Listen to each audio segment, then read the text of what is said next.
chanter dans un endroit qui porte le nom de Charleroi, sans, même si c'est pas notre répertoire, mais on se devait de lui rendre cet hommage, sans vous faire une chanson de l'immense répertoire de Charleroi.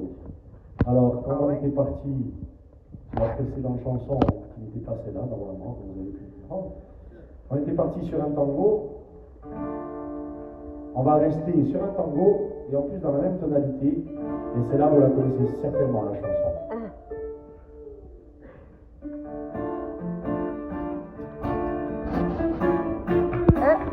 Oh Marie, il te l'emmesse, dimmi cosa